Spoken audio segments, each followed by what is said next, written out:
কি করতেছো এনে? খেলতে খেলছি। দেখি চুলকাইবো না একবারে?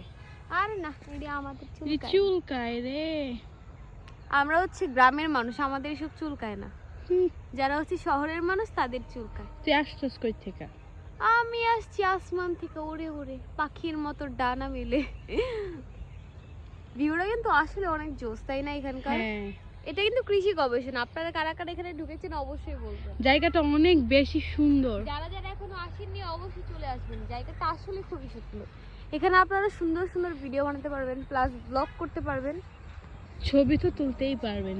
যাদের একটু ছবি তুলতে অনেক ভালো লাগে তারা গ্রামীণ পরিবেশে যারা ছবি তুলতে পছন্দ করেন তারা কিন্তু এখানে এসে ছবি তুলতে পারেন, ঘুরতে পারেন। এটা গাজীপুরে অনেক পিকনিক স্পট আছে, সেখানে পিকনিকও করতে পারেন, এসে ফ্যামিলি নিয়ে এসে ঘুরতেও পারেন। এটা কি ফুল দেখো তো?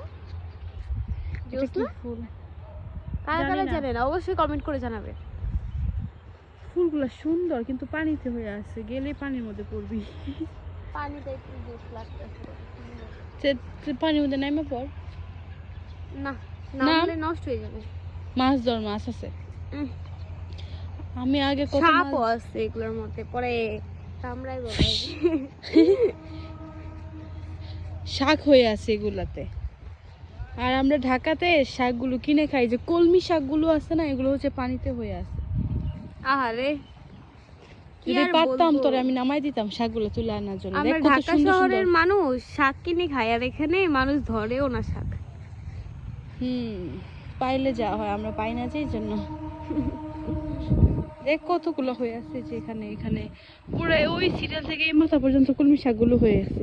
সীমা তুই নাই মা, যা নিয়ে আয় কতগুলো। পরে আম্মু জুতাইবো আমারে।